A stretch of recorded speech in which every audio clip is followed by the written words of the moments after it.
What's going down? What's going on? We live at 5. Yeah. We record. As you were speaking about what the law says and how the law treats certain offenses. And let me be clear. Yeah. I don't have the law memorized. I have a pamphlet and a book. You know what I'm saying? I just remember through the class, like, and just you can't shoot a nigga in the back. Yeah. But I'm saying, like, I always wonder, like, because you know, I think sometimes we over sensationalize, and purposely so. You know what I'm saying? The law obviously, especially in Texas. In Texas, they finna hit you with some like, oh, you stole some candy. Well, that means you transported sugar out of a domicile without permission. Yeah. You know, you stole with something that has a sugar tax on it. So that's another. You know, they'll enhance the crime. You know, or to make it seem like you know, even though it might be something serious, they'd be like, not only is it this other 15 things you made up, right? And so, you ever just been like going by your day and thought about how many laws that you broke at that moment? That day, yeah. Oh, just accident, bro. Just living your life, riding around your life. Yeah. That's crazy. Yeah, but and it takes people or a person to really just go in the books to see. Cause I'm saying, like I said, because I'm pretty sure somebody done it before and not going to jail. Just like if the law say if you speeding and you don't have a license, it's supposed to go to jail. That's what it's supposed to do, right? But they had the officer. It's to their discretion and leniency. You know what I'm saying? Like, oh man, that was when we, you know what I'm saying, in extreme cases only. That's the only reason. But it's in there. But then again, like you said, I always wonder how that. But which leads me to some LeBron James stuff, which is wild enough. Do you know all roads lead to LeBron James hate? What's up? Do you know how much money he has paid? Well, he on an average in a year for flopping. How much money he's paid? He's getting fined for flopping? Yeah. I mean, I know that there are some serial floppers in the league. D-Wade was one of them when he was there. I think post knee injury, I think once he started playing with LeBron, he started flopping a little bit more. Then, of course, LeBron is a serial flopper. I got to give you boys some spice too. I think James Harden is a serial flopper as well. Oh no. Along with Chris Paul. You know, the beard enhances bro. Let's be honest. When he was for the Rockets, yeah. When he played in H-Town, we saw the bullshit sometimes. Look, man. His beard, angle of his beard and his fro hawk, it made the contact look more egregious, and sometimes there was no contact. I would disagree.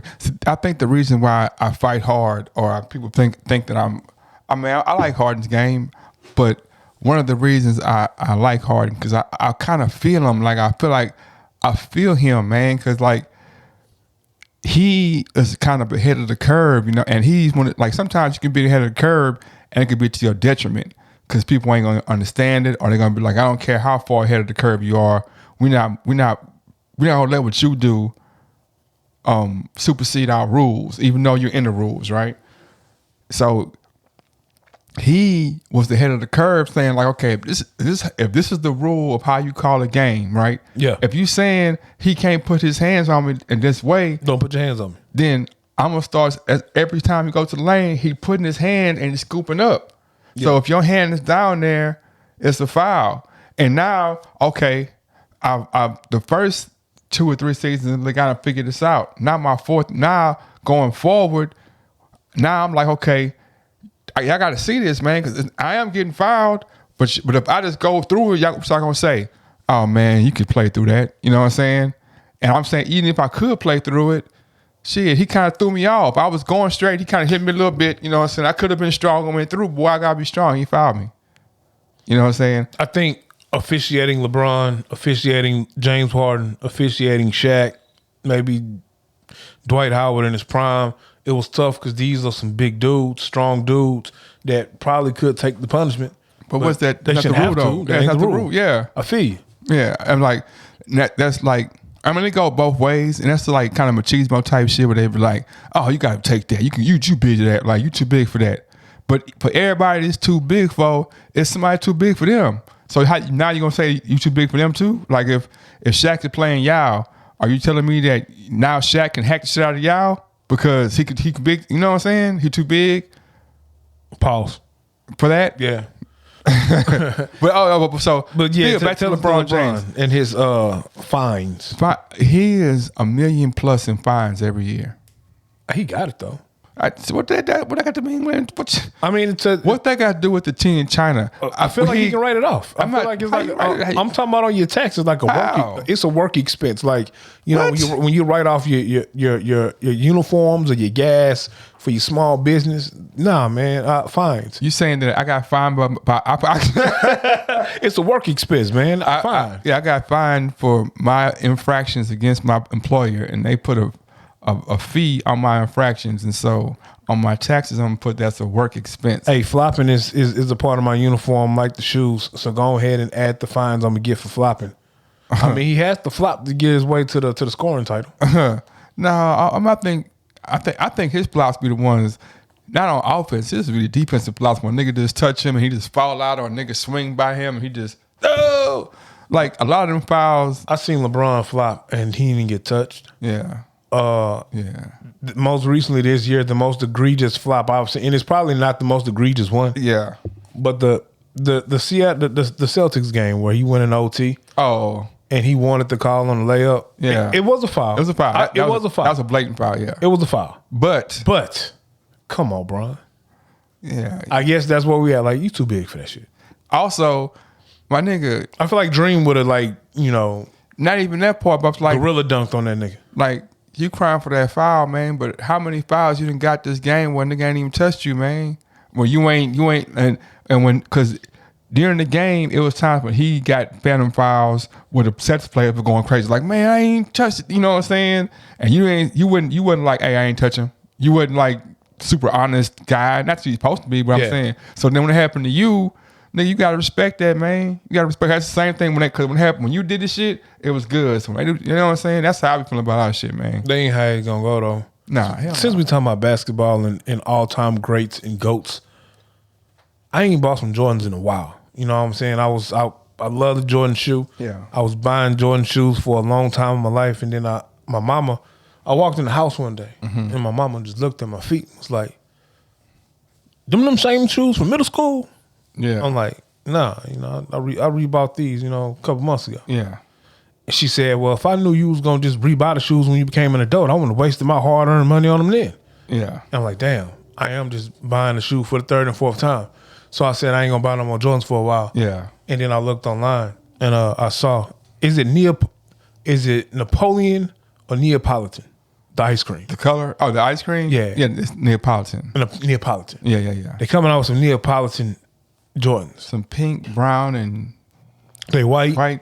Pad leather's black. Yeah. Midsole is white, and I think the gum material is the color of like the pink portion. And Belle the cow. Yeah. She's blue. Yeah. Where the Jordan sign goes. Yeah. Now I have to fact check all of this and make sure that it wasn't like a bullshit ass post. So I gotta go, fact double and triple check it with my shoe outlet. Yeah. And if it's a real shoe, I'm gonna have to cop that one in November. I hope it is. Cause I love 11s. 11 is the best Jordan made. 11s? Yeah, they 11, so it should be like Pat leather 11s. Almost Concord colorway, but with I think the pink gum bottom. And like I said, instead of the Jordan symbol on the side, it's Belle the cow. I hope it's a real thing. I got to triple check. But Neapolitan, I'm gonna look them up. Neapolitans, bro. I haven't really done any Jordans in a while on purpose, but yeah, you know what I'm talking about? Pause. Neapolitan, man, ain't no patent left on these shoes, man. You see them? You got them pulled up? Yeah. Oh, they 11s, right? They are threes. Threes? Yeah, retro. Nah, them ain't the same ones then. Okay. I saw some 11s. I gotta. Let me take a deep dive. Yeah, let me see. I'm gonna take a deep dive tonight. I'm gonna go to 23s back. That's the easiest way to validate it. Oh, you talking about these? Let me see. Man, come on, man. You can't be talking about these. You know these ain't real, man. with Belle the cow on the side, right? First You off, see Bell the cow on the side? no. I just realized. I thought she meant I thought you were saying Bell the cow as just a reference point of what the food. I meant but the I didn't real think fucking you cow. meant there's a real. Now you telling me you think it's a pair of Jordans? That's why I'm saying I had to triple check it. But we from Texas, bro. Bluebell is king. I see. To my these. Not even them. Okay, them the That's what I'm Apostle saying. 11s. See, I ain't see that for. I ain't got my glass on. Yeah, ain't no. That's what I'm saying. Bell on the It side. could have been a lie, and if it was a lie, then they got me, bro. Because I know these fake pages be popping up. That's Yeah. why I said I had to triple check it. I don't know why that would have been the sign for me to be like, nah, I don't think these. Well, Bell the cow. You talking about Bell the cartoon cow on the side of a pair of Jordans? Yeah, my nigga. No, Not being sold in a convenience store. You know what I'm talking Gotta about? be in a convenience store to have Bell on the side of it, man. Shit, when I was in Atlanta, bro, it was funny. It was this one corner store I would go into, and it wasn't even in the hood. It was like in Cobb County or something. Yeah. So I go in the corner store, nigga. Every Air Max, Jordan, and Yeezy was in that store with some weird symbol on it I can't believe. for like $10.99. Still can't believe you said that Bell was on the side of him. I didn't catch that, man. I really I was like, it was so ridiculous. I was like, nah, he don't mean actually the Bell, like the chick Bell. No, like the cow, the heifer. If I saw those, bro, I'd have he rocking them.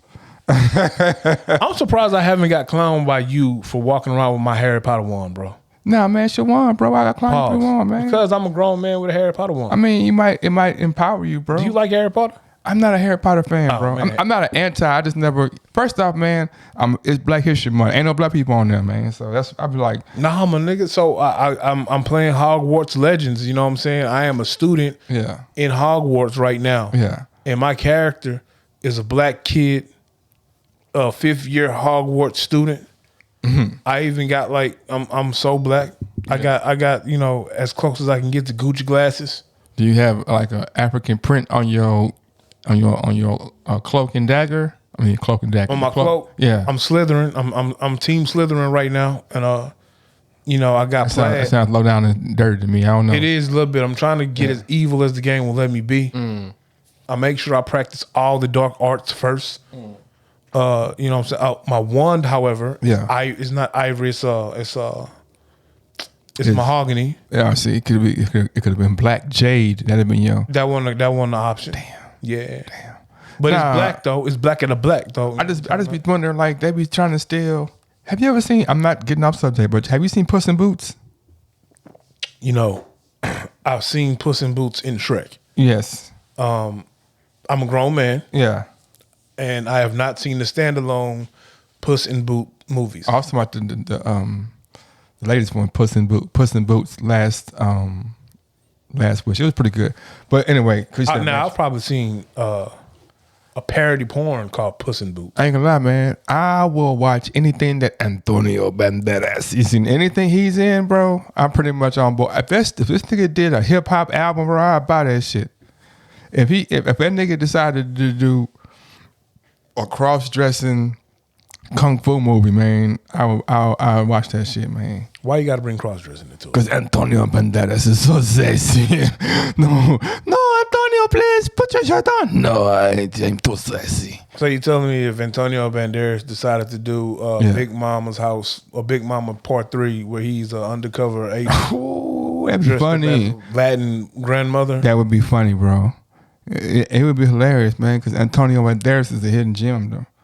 What was that movie he was in? The Expendables. He stole the show, man. Yeah, it was. He stole the show.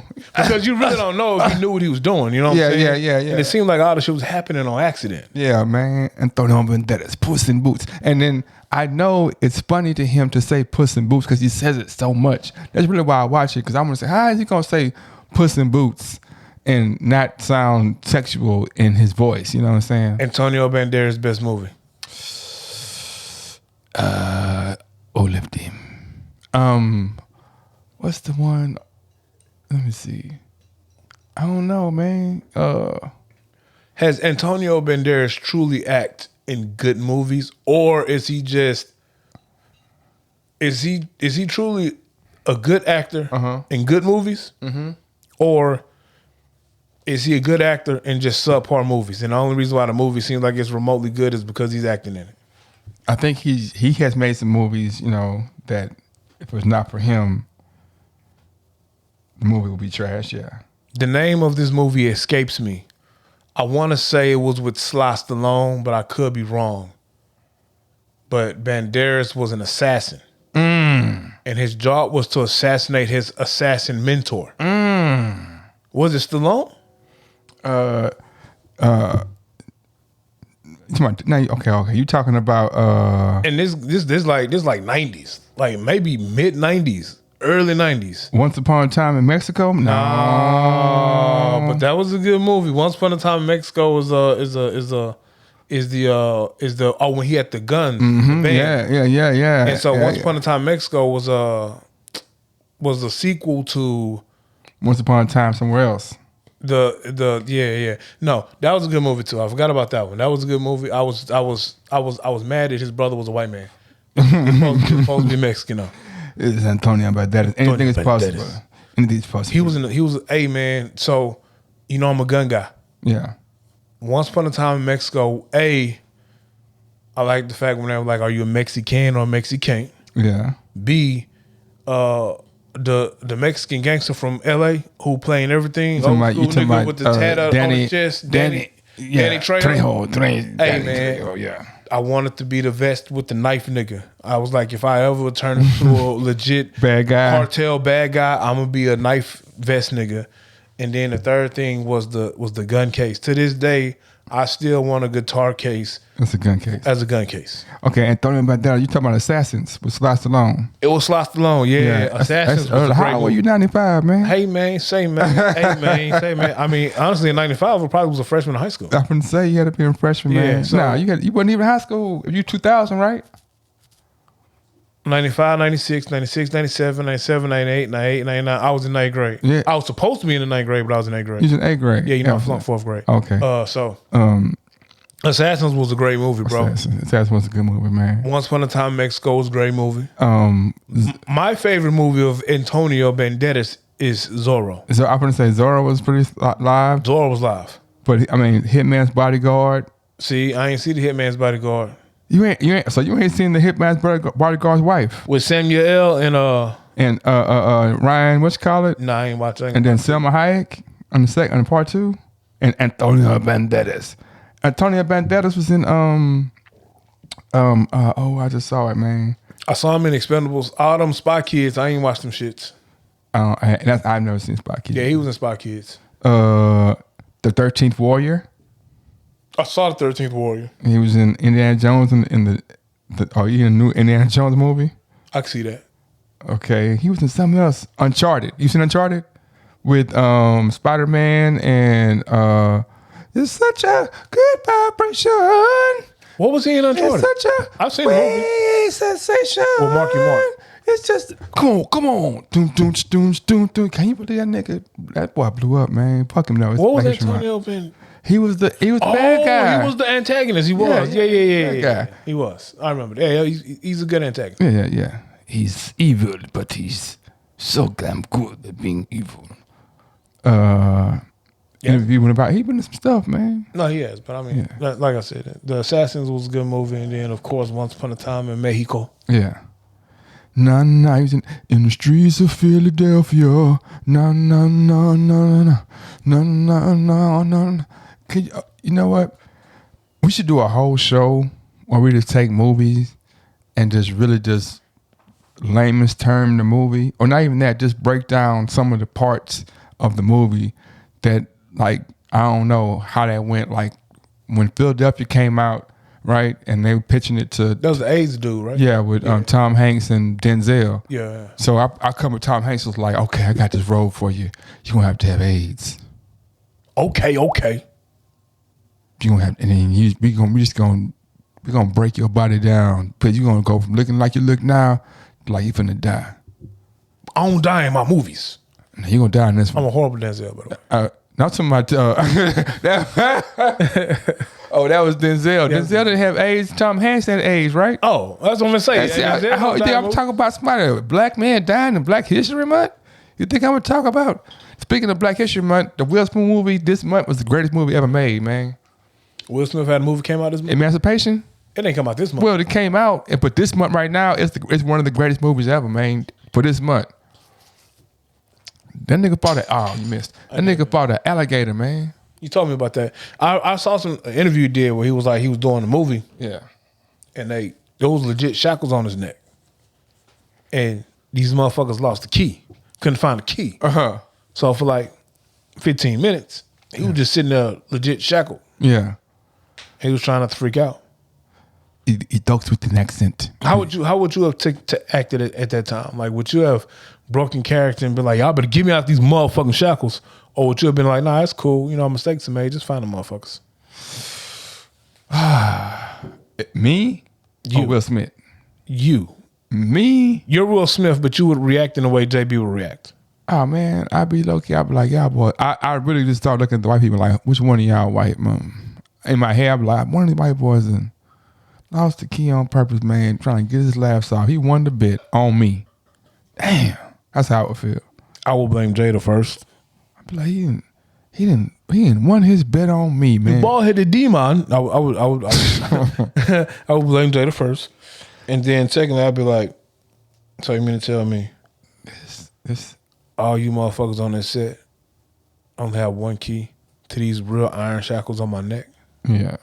But I mean, I fought an alligator in the movie, man. So a fake alligator, not a real alligator. These are real iron shackles that were used to enslave my people on my neck. Yeah. Why did he do that movie, man? He had to. I mean, the movie had been done, but I'm just saying, I'm talking about like, man, the accent, man. Why he did that again? Will man? Smith got bad accents though. That's what I'm trying to say, think about man. all his movie accents. All right, so this one apparently is a bad Haitian accent. Yeah. Ali was a bad. It was. I'm the greatest.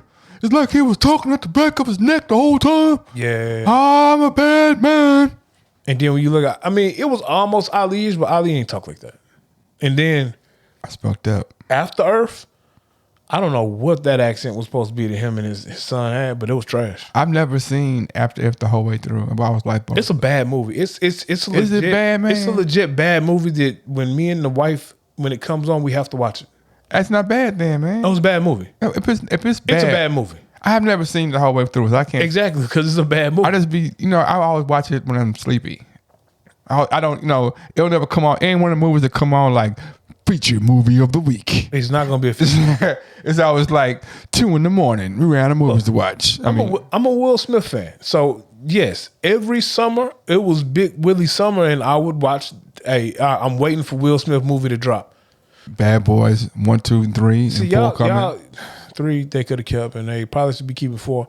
Y'all ridiculed me once, bro. Y'all ridiculed me, bro. I don't think it was you. It wasn't you. We was in high school. If I'm saying, but Big Willie Style was a hard album. You know I got ridiculed, bro. The King ridiculed me for my. He almost frisbeed my Will Smith. I remember that album because it had Left Eye on that whole. Man, that album went hard, bro. Yeah. But I went super hard on her little big, how we do it, baby. With Big Willie Style, she had a little left eye rap in there. And then it was like 3 or 4 songs on there, man. That was kind of hard. Because Bun like shot a slug at Will on the low because Will had a line, and I'm not saying it the way he said it, but it was like, I don't smoke cigars. It's just, for the show. Yeah. Well, Bun got a line, I came through the door. I said it before. I never fuck a hoe without a head no more. Yeah.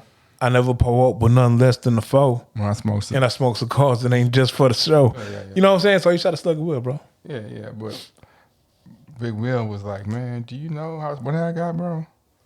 He does have a lot of money. Yes, y'all, and you don't stop. No, who was contributing? I remember this though.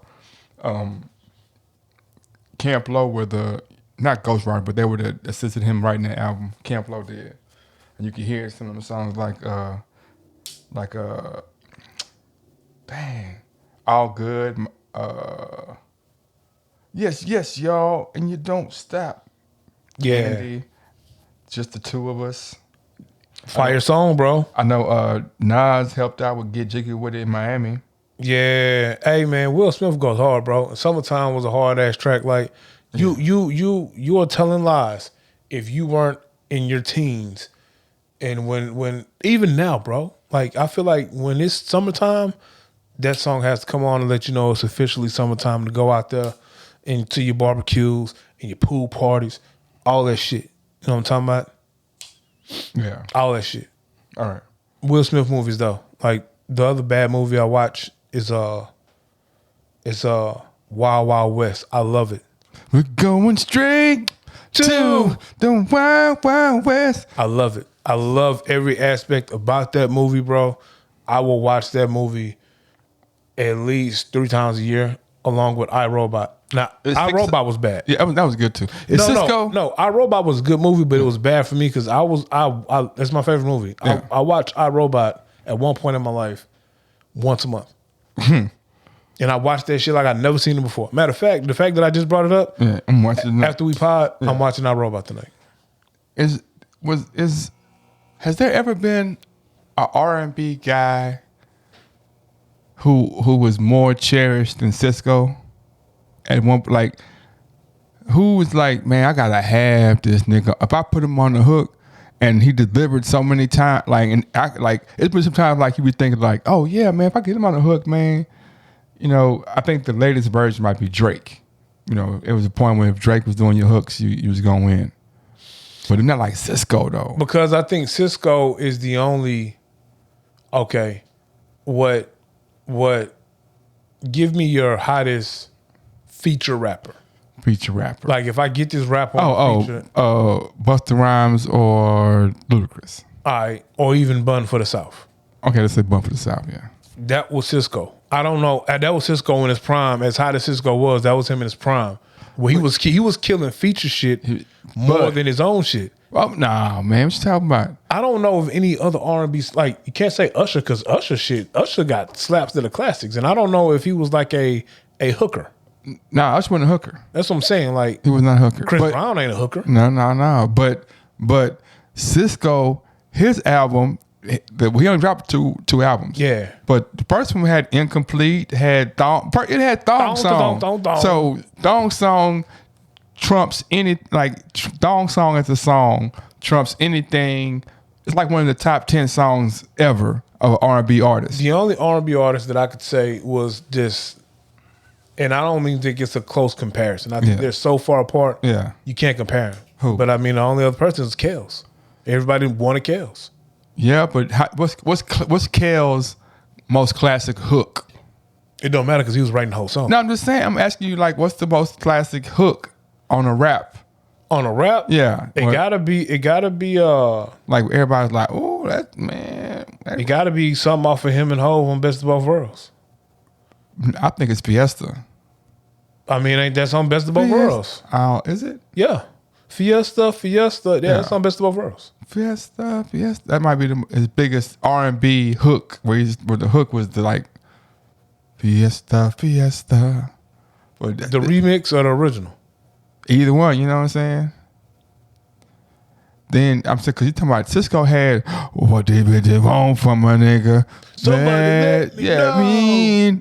And then Cisco had Wild Wild West. Cisco had what else Cisco had? Cisco had a run for about 4 years. Yeah, he had a run where, and the Thong Song just put into another stream. Even that I hated the song. I hated the Thong Song, man. I hated the thong part. Maybe T-Pain. Okay, T-Pain had a run like that where it's like, yeah. Maybe T-Pain. Now I feel like Akon might have had one of the most iconic ones. What? I'm locked up. Yeah. That was his song. I'm saying, like, I say just not the song, but just I was on the hook and I was hooking. Akon and Young Jeezy. Yeah. Akon and Young Jeezy. I used to think to myself, man, what deal did he make with the devil to where they was like, yeah. Who? Akon. I just think he has a unique sound. It's just a different sound, bro. I've heard it's not even different. I can get with that, but it ain't even differently like Like people laugh at Wyclef, right? Why they laugh at Wyclef? Because Wyclef is a not- musical genius. He can look. If Wyclef couldn't play instruments, man, Wyclef wouldn't be a musician or a rapper. No. And see, you could throw in there unique sounding people who really can't sing but have made a lane for themselves. I would say Macy Gray, but her voice is different though. Her voice is different, but it's still, her voice ain't good either, man. It's not good. That's what I'm saying. It works. It works, but at least there's a tone. There's a tone, a unique tone that is melodic in what she does. But Akon, man, sound like Thunderbird and marijuana. That's what Akon sound like, bro. I don't know how he. I think that's why he don't make music no more, and he's a good businessman because he probably realized I'm just fooling everybody. I didn't hear twice, man. Like, you know what, man? Shit. And then he came back and did another remix with 6ix9ine, right? I don't think it took off. I definitely took off. I don't think he cares though. I was just trying to hit another lick again. And they figured me out. Okay, I'm going back to being nobody, making all this money. That's what I'm saying. I don't know. He like Pitbull. Well, not like Pitbull, but he I know he owns a record label. He signed some artists. He signed T-Pain. Yeah. And whatever deals he did, it allows him to ride around in the biggest of Rolls Royces I've seen in my life. Between here and wherever you making Akon Valley. Isn't that crazy, man? Why would I do that, man? What? Like, why would I take my money and just make it look like I got money? I could be good as fuck riding around in a Tesla. But it's like, right, Tesla $100,000. So yeah, but if I got $1 billion, I mean, this is just me thinking. I'm just thinking out loud and figuring it out in my head as I say it. But like, damn. Being excessive and rich is kind of like some egotistical ass shit to do, man. What you mean? Because it's like, if you made a bunch of money, bro, yeah, it's one thing to have nice things, but having extravagantly nice things, you kind of like, but people game know. Yeah. So I'm extremely rich and wealthy. I'm a millionaire, billionaire, whatever you call it. Let's say millionaires. Yeah. I got some M's. Yeah. You know what I'm saying? Well, I'm in a whole nother tax bracket now, though, book. Yeah. So if I don't do some stuff with some of this money, all I'm gonna have to do is pay this shit to the government, to the IRS. Yeah. So yeah, I'm gonna go get that Rolls Royce, or I'm gonna go get that Range Rover, or I'm gonna go get that G-Wagon. You wanna know why? Why? Because it weighs over a certain amount of pounds, and I can write that shit off as a business deduction, and I'm driving the car for free. So that's 100%. But yeah, I'm not saying that's not true, but I'm saying but that's the difference between wealthy people and then people just trying to fake it. So there's some people out here that's out here trying to buy this shit, can't afford it, and then it's some other people who riding around a G-Wagon like it's a Jeep Grand Cherokee because I'm driving chips for free. But even it was a tax write-off. But even in that, it's like and it's not like Akon does not understand the power of a dollar. It's not like Akon doesn't understand, or it's not like he's oblivious to the situation that he came from to the situation where he's at, right? And so, in turn, you would think, okay, well, shit, if I got to spend this money anyway, why wouldn't I spend it revitalizing the place that I came from, or revitalizing? Why would I take it and spend it this way? But he is though. He is, but he ain't, man. No, you can't say that. He is. He 100% is. So he is, but he ain't. I'm just saying. He is. He 100% is. What's the Akon? What business can you associate Akon with? Oh, I know he has the A-Coin, and he has his technology, his technical technology town he's building. I think it's outside of Senegal. Yeah, but that's the conversation because. Look, you asked me what he's doing. This is what I see tangible, what he's doing. But I know he tangible gives back to certain low-income areas in the States as well. Like, I know he does a lot of philanthropy with supplying plumbing and electricity to some of these third world countries. So I know he does the philanthropy. So I'm not going to knock the man. I'm not knocking him. No, listen to what I'm saying. I'm not going to knock the man if he's doing all this philanthropy and he also enjoys the fruits of his labors as well. Oh, but I'm saying that on the Ghana thing, the Senegal thing, there's ramblings that the money that is being spent was really being going through the Chinese government and not through Akon's just a funnel for the Chinese government. I mean, when you look at the actual, you click on it and you see him smiling, and then you click on everything else, and it's a bunch of white folks.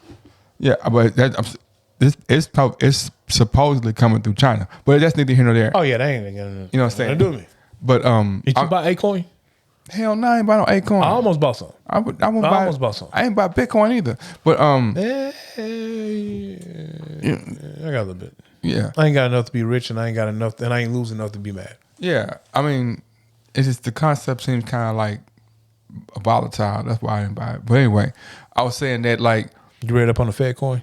the Fed coin. Oh, never mind. I heard about it. I know. I heard when Bitcoin first came out, the first thing that a lot of the experts were saying were like, "Well, all it's gonna do is push the Feds to create their own coin so that they don't get left out the market." But of course, they said that it would have to be a stability in Bitcoins for a period of time for them to have to do it. And of course, Bitcoin hadn't been stable, so they're like, that's why they ain't just they looking into it and doing it, but it's not like the urgency isn't there like it was at first.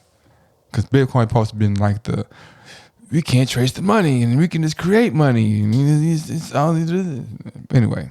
You gotta take a deep dive on the blockchain technology and all of that shit. And I ain't smart enough to be able to speak educatedly about it right now. Yeah, I mean, at the end of the day, it's like it's a lot though. But sometimes the simplest answer is the truest one. Almost all the time, right? I don't know. Yeah, like there are complicated ways of explaining what it is and how it works and how it regenerates. But at the end of the day, really you making something out of nothing. Sometimes it's like if you're telling me all I gotta do is put my money in to make this thing keep going, then if I put my money in, then the thing don't keep going, right? Well, the thing with Bitcoin, and I'm pretty sure someone smarter than me is going to tell me some things I left out. Yeah, it's only a certain amount, so it's not like American money is credit based. Yeah. Even though it's supposed to be based off gold, I think our economy is credit based, so we just keep printing money. Yeah. Well, Bitcoin supposedly is untraceable. It supposedly is only a certain amount, and it generates coins through transactions. Yeah. So when me and you trade, I pay for this drink for you, and I give you Bitcoin in the transaction. Yeah. That transaction has to be moved through the chain, and that's how people mine cryptocurrency or Bitcoin. Yeah. And then they can mine to get pieces of a coin. It's weird, bro. But what I'm saying, but you don't hear that don't sound odd to you, bro. I mean, it sounded odd from day one, but I know that we're moving to a cashless society, and so from my vantage point, it looks like that. Well, Bitcoin been around for more than 10 years. Yeah. So it looks like from my vantage point, the Bitcoin technology dropped, and it was currency of the scammers at one point because it was untraceable. Yeah. So a lot of your scammers and kind of like black market dealers or dark web dealers dealt in Bitcoin because it was untraceable. Yeah, and you can. It's also digitally based. It's digitally based. So I can load it all on my flash drive. Like my flash drive can be my bank cryptocurrency bank. Yeah, but in the same breath, to in order to cash it out, I got to go to a reputable place or an irreputable place. You know what I'm saying, to cash it out. More than likely, an irreputable place to cash it out. Well, not now, but the problem was about then. Oh, then it was a way where you could convert it to cash then. Yeah. But Bitcoin wasn't worth shit though. But I'm saying, even if I did convert, let's say I had 10 G's, if I'm doing illegal businesses, I couldn't take that crypto 10 G's and go to a bank. I could, but it's safe for me to go to somebody who's also crooked, who has the 10 G's, so I can exchange and I can, you know what I'm saying? See, I don't know how that portion works. Well, it was easier for criminals to deal with each other through Bitcoins. It was. And like, let's say you got 10, well, I'll give you 8 for your 10 G. I'll give you 8. Well, you still could go to the bank. There weren't any questions about what it was, but I think it wasn't on the radar. But I'm saying if So I it go, wasn't like I want finna cash in $1 million worth of Bitcoin. yeah, but anytime I'm making a transaction at the bank over a certain amount, I'm already hitting red flags. You know what I'm saying? So I would always want to stay away from anything that's traceable. You know what I'm saying? All that being said, where we started from? I don't know. I just know. I don't know. We started anyway. Roll on to your topic you want to talk about. We was talking about before we started, bro. What was that? If you, are you having a gun? Hold on. Now let's begin the story. I ain't your average cat. I slap box with lions. Ever since the 5th grade, kickball with tires. Made a mini fortune off a ripped off appliance. Money wanted stove back, hit dog with irons. Boogie need to find God. Shit dog, I'm trying. That's why I robbed the Deacon house. Man, quit your lying. I did it and do it again. And then repeat. H-Town's finest 16 Shots podcast. Yes. It is us. It is the 16 Shots podcast with Young James Boogie. Hey, y'all, Doug. Tell me how you took it. I'm gonna tell you what I meant. So what you was talking about? You was talking about some gun combat. Oh yeah. Like when you have a gun and a situation arises. Are you asking me? No, I'm just. Well, I'm going to place a scenario out there for the good listeners, and then we can debate it for a short amount of time because we kind of already came to a conclusion. Yeah. And it's some other stuff I want to talk about besides All right. All right. That's always the prerequisite for some shit. We're gonna be like, man, nigga, fuck you, now. Okay, I work in a shoe store. Right, I'm working Foot Locker. Look, man, we're not saying no companies who not paying us, man. I work in a shoe store that's not Foot Locker because Foot Locker. So now you don't want to talk about companies that ain't paying us when you was bringing these roasts on the what roast on the podcast. What you talking about, man? Plug in Ray's roast dealership, roast cookers and shit. Anybody I talked about in the pod either paid me money. Oh, they paid you money. Yeah, nigga, what my cut? But the money was for the work.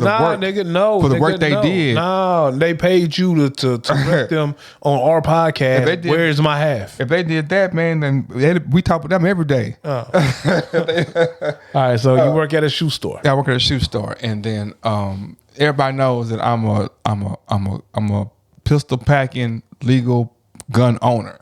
We're not allowed to bring guns in the shoe store though, so I can't bring it. So it's in my car. Everybody knows that, right? Why everybody know your gun in your car though? Because I told the boss, hey, I got a gun. Can I bring it in? Oh, the people who work there now. Yeah, people work there. Yeah. Okay. And so one day you're not at work. I mean, you're at work, right? Yeah. And somebody comes in and they rob the place with a gun. Boom, boom, boom. Give me all your money. It's a sticker. Yeah. You're not there. You're not there. You're coming. I'm coming. You know what I'm saying? I'm down the street. You're down the street. Right. They robbing the place. You pull up. You pull up. Somebody sees you pull up. They're hidden though. They get on the phone and say, "Hey man, it's a dude here robbing us, man." You know what I'm saying? Yeah. They can't. They see you pulling up to go in the back where they can't see you. Yeah. Do you take your gun and go in there and shut down, or do you be like, call the police? I call the police.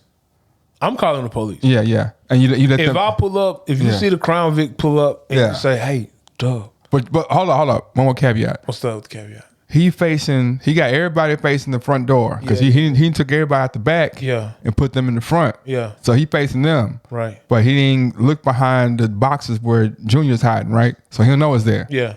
So Junior called you. Was like, you coming from the back. He couldn't even see you, bro. The door already open, so I done locked it already because I was finna run out of here.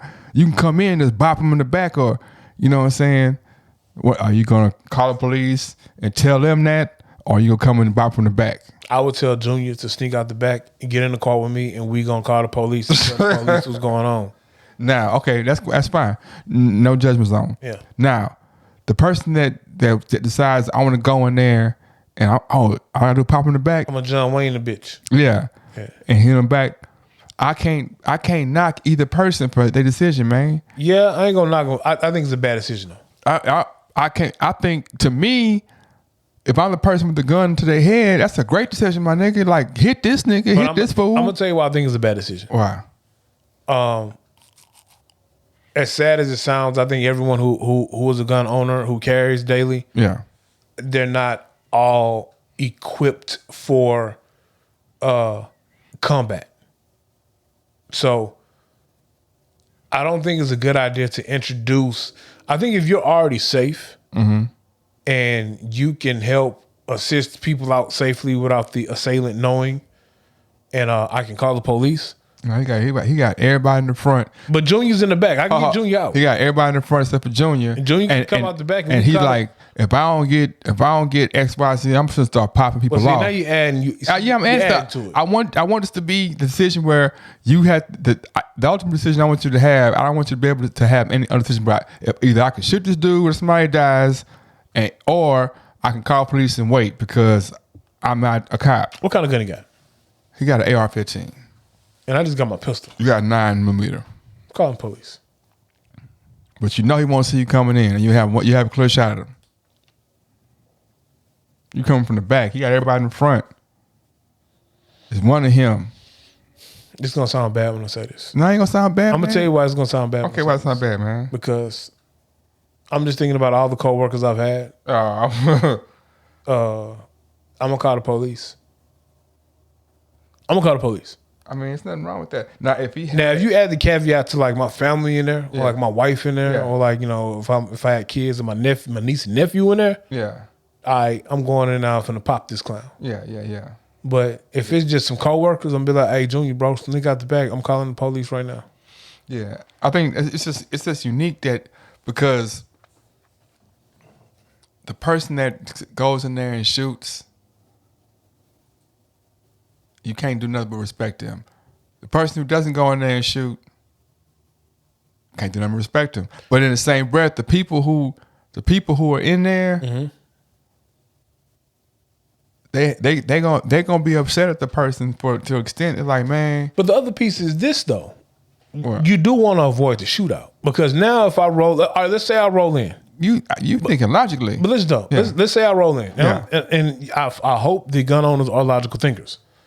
The ones who are not evil. Well, not logical, but I'm saying you thinking like because I'm thinking like let's say, all right, he say if I don't, because all right, if anybody goes in there, yeah, and I'm robbing a store, yeah, and I have the people out on the floor, yeah. I'm assuming it's not a hostage situation because he's in a shoe store. So you can't assume. I told you. He already said what he gonna do. He said he gonna. But I mean, what's the point of coming in there to rob the store, and then I'm saying I'm finna start shooting people in the head in X amount of seconds? Yeah, but you ain't getting no money. Maybe that's why. Maybe they don't know the money yet. And he don't believe them. Or they say, man, they come. They just came. Like you late. They take the money. What? I don't believe you. If they don't bring the money in 20 seconds, I'm gonna start shooting people in this motherfucker. Y'all better find the money. Like so, and you can hear you can hear it all on the phone because you're on the phone. You can hear him saying that shit. I would. My only fear would be if I roll in there. Yeah. Let's say I get a shot off. Yeah, and you miss. I either miss or let's say I hit him in the leg. Yeah. Now it's a shootout. So now he might pop the person in front of him, turn around, and just start recklessly shooting. And then how many people might get shot?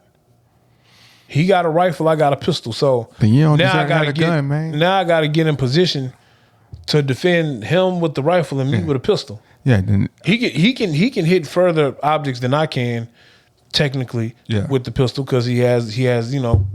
Now we're speaking hypothetically right now. I'm speaking hypothetically, but hypothetically, yeah, I'm just being serious. Yeah. Then if I got a gun and I can't de-escalate a situation like that, I don't need to have a gun, man. Well, the purpose of having a gun is so the gun should be the last resort. I agree, but I'm saying I don't think having a shootout with somebody that is, you know, has a gun towards someone's head.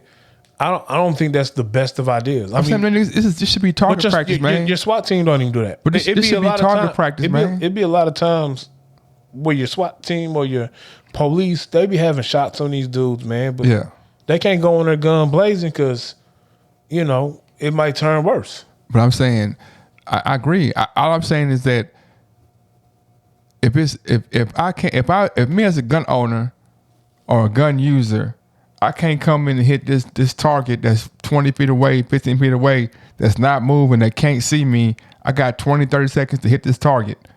I can't hit this target. I can't make a good shot in this target to say I can't hit him in the shoulder and the arm. I ain't say that, but let's say I hit him center mass because that's the best way to kill. That's somebody. what I'm thinking. Yeah, not aiming at the head. You hit him center mass. Yeah. Yeah. Yeah. What if homie got plates on? I ain't know it. Well, So now I shoot him. Yeah. And he got a plate. Yeah. Or if I shoot him and I don't kill him, but I down him. Yeah. But he pissed off. So now, oh shit. And he let off a couple and he hit 2-3 people. But but also what if you hit him with a West collar and he dropped the gun and everybody react? Like They could. I'm saying there's not only the and we can move on from this. But I just think it's a unique wormhole to go down on either side of it. Because if I'm a hostage and you had the burner and you would come in, man, I might feel some way about you. But even though it's not justified, or I might be hostage to be like, man, you know what, man? Nah, bro, because this nigga got an AR. Like, he might be like he got an AR, and if he missed, he might hit me. Or if he missed, he might just clip him, and now he gonna kill us and him. So I can't be tripping if he go, so it's a wormhole to go Or what down. if it's like a second person that Junior ain't see? So then I roll up in there and I'm thinking I'm being sneaky 300-pound dub with my 9 tiptoeing and shit. Mm-hmm. And then I got the clear, I'm finna pop homie and then it's melon. I got the clear view. And then, next thing I know, I hear a click, click. What you doing, homie?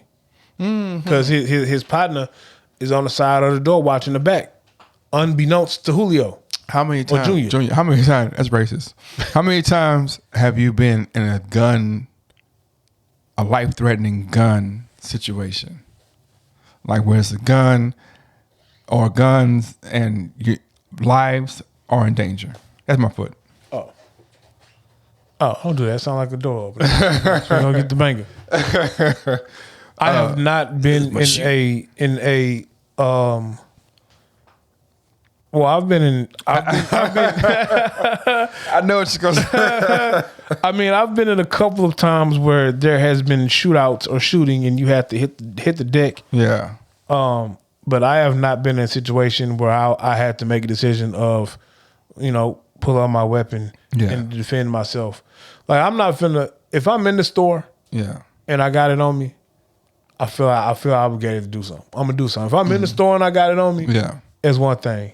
But if I'm outside the store and I just need to make some phone calls, I think I'm gonna do that first. Now, now I will say this: it's a different conversation if I just happen to have the whopper in the trunk. Okay, yeah, that's a different conversation. Then you go in there like Sylvester Stallone with a red bandana on top. And if that's the case, I go can strap up. If that's the case, hey, Junior, open the door. That's all I need you to do. Yeah. But you gonna wipe out everybody with that, man? No, I'm not. Are you just gonna? I can just hit him. I can just hit him. I'm gonna say I got the scope and everything. You know what I'm talking about? I can just hit him. I've had guns drawn on me. Probably like 5 or 6 times, maybe 7 or 8 times in my life. And like when somebody pull a gun on you, the first time, of course, like you kind of scared shitless. You're like, you don't know what to do, you know what I'm saying? Depending on where it's at, you know what I'm saying? Sometimes it'd be comical. Sometimes it'd be like, I can't believe you did this, who you fool. But like when it's a stranger, you freeze, you know what I'm saying? And I think that's what basic training is trying to do, trying to put you in extreme situations and get you used to having that, not having to fight or flight, be able to rationalize in the moment, whatever. After the second time and the third time, now you start, slowing down, you know what I'm saying? And you start, so to say that, when you said after a second, what's it called? When I got robbed on my birthday a couple years ago, we got robbed at the Walgreens. So the dude had the burner right, he like closer to me and you know what I'm saying? And so, cause I ain't understand what he was doing. He had somebody in the hand. He had one chick by her hair, and he had the manager, and he had kind of in his ribs, right?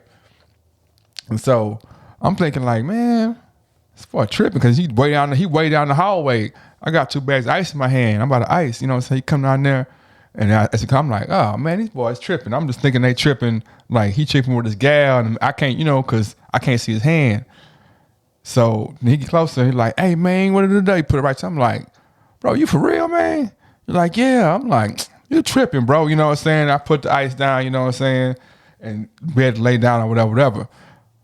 But as when it happened, I remember thinking like, "Damn, what the fuck going on?" So when I turned and walked backwards, I just everything slowed down. You know what I'm saying? I can see or I can kind of like feel that the front wasn't moving either. You know what I'm saying? Because I'm like.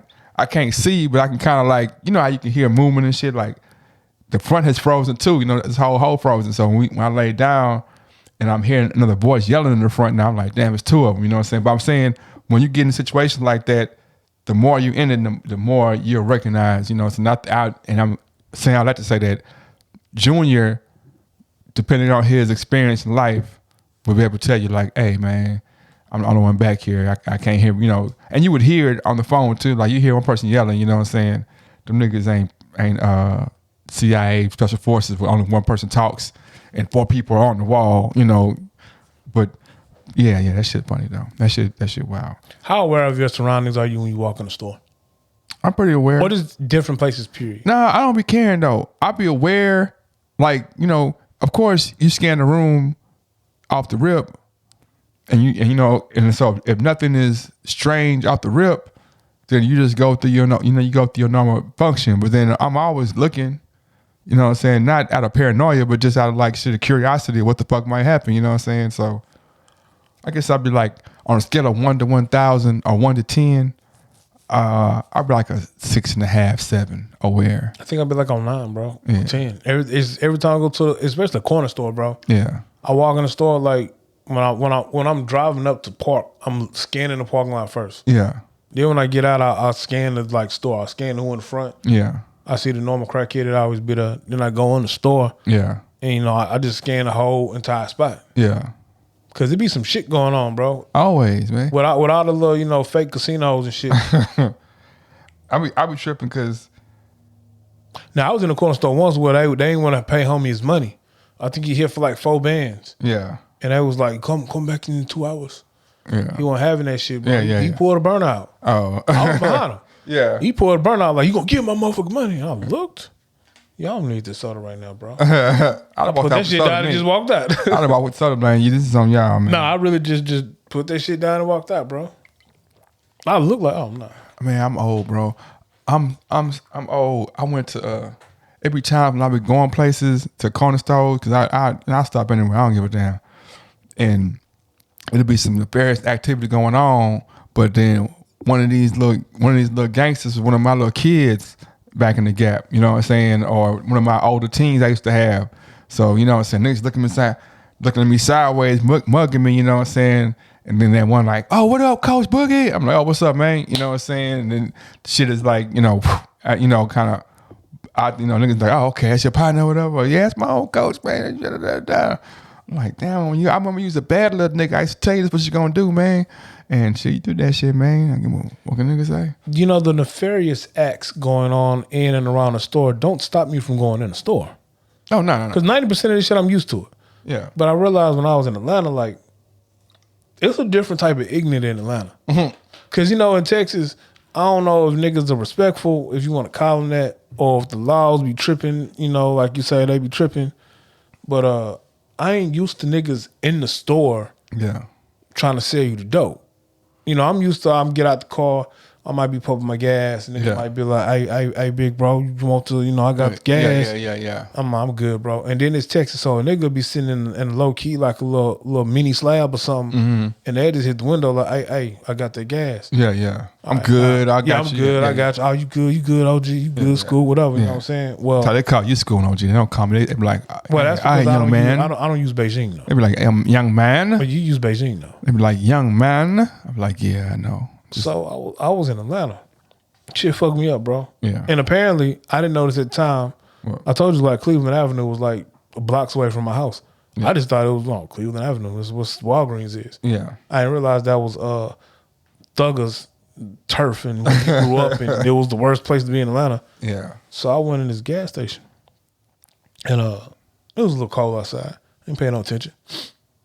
The normal shit. You know, niggas out here in the car talking shit. Some other niggas over here doing their thing. I'm on my way to work. I go in to get an energy drink. And it's just a nigga by the Mountain Dew case. Yeah. Hey, big homie, I got that gas. I got them pills. Yeah. I kind of looked. Yeah. And at this point, I'm in the store. Yeah, I'm like deep yeah. in the store. Yeah. And I'm like, nah, I'm good. Appreciate you though. And then I grab an energy drink, you know what I'm saying? And then I go, I'm checking out. Yeah. And you know, like Atlanta ain't like Texas. Like Texas, it seemed like the corner stores are owned by some person of Asian descent. Yeah. Atlanta, it be people of color, like black people. Now, Yeah, they yeah. all ain't black Americans. Some of them might be Eritrean or you know, from Africa or something, or might even be Arabic, but they dark-skinned people, so they're people of color. Yeah. And so, you know, I go check out, and I'm kind of just looking. Yeah.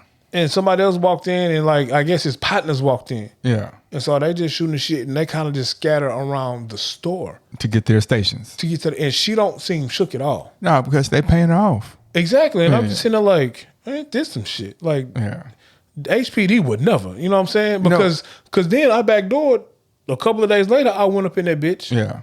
And I walked in this time. Yeah. The hood niggas was still out. Same hood nigga that was selling dope inside. Yeah. He was outside today. Yeah. Well, when I walked in, Atlanta PD was just sitting on the counter. Like the nigga was sitting on the counter, just chilling. Lady was right there, same thing. She didn't say you shook. Yeah. And he spoke, but he kind of was like looking me up and down because I went on my way to work this time. I was in street clothes. Yeah. He kind of just like, you know, sized me up. Yeah. Looked at the car, Texas plates. All right, sized me up again. Yeah. And it's weird, bro, because these niggas was like, I'm sitting here like, man, HPD would never. Man. You got to clear out on certain days. You just can't be on the block selling dope in Houston. I mean, I've always said that the biggest contributor to the degradation of the black community is the corner store owner that's complacent with all the nefarious and devious acts that are going on in and around his store, to the point where he's made a whole section of shit to sell. To the like, I got a Dolphin section, I got a this section, I got a section in my store that sells everything you need to do the nefarious. And then of course I'm getting 50 cases of malt liquor shipped to me every 2 days. 50 cases of malt liquor and 1,000 pieces of the glass rolls. You ever noticed have you ever noticed how much alcohol is sold to stores, like you can't even say bi-weekly, like every other day, man, they coming in that hole with cases. I'm talking about cases. Yeah. And that should be gone, man. Like beer prices ain't never went up, man. We had a whole COVID, man, and beer was still $2.89, man. The them whatever St. Ives or whatever the fuck they be drinking. I don't know. I don't be drinking. Oh, I don't drink that shit. If my can of beer don't, you know, I get 24 ounce can, bro.